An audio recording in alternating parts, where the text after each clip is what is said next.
今天我们学习早也不什么，晚也不什么，怎么用呢？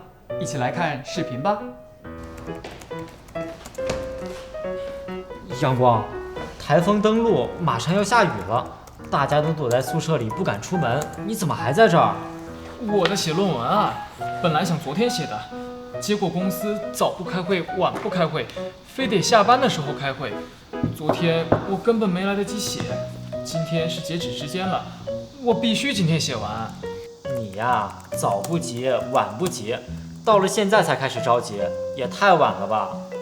你就别说风凉话了，我已经写完大部分了，今天肯定能写完。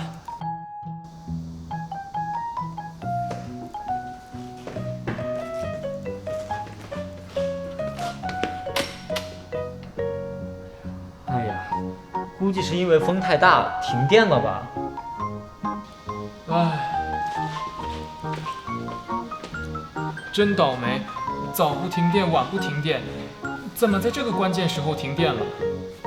我电脑还有85%的电量，应该够用了。你应该说台风早不来，晚不来，偏偏在你写论文的时候来。不过你还是趁雨没下得太大，赶紧写完回去吧。一个人在这里还是有点危险啊。早也不什么，晚也不什么，表示说话人主观的否定，即说话人认为某一动作、行为或状态的发生或出现是不恰当的、不合适的。什么一般为动词或者形容词，比如结果公司早不开会，晚不开会，非得下班的时候开会。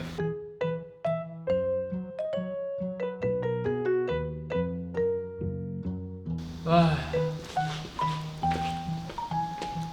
真倒霉，早不停电，晚不停电，怎么在这个关键时候停电了？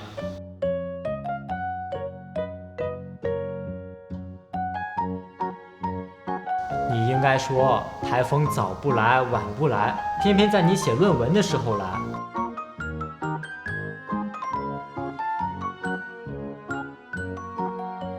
大家明白了吗？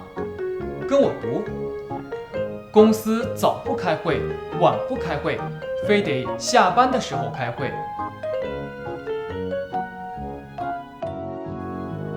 早不停电，晚不停电，怎么在这个关键时候停电了？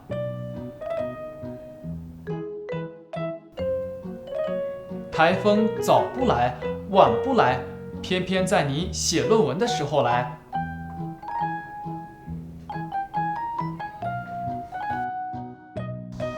这雨早不下，晚不下，偏偏在我走的时候下。我带伞了，咱俩一块儿走吧。同同学们，再见啦！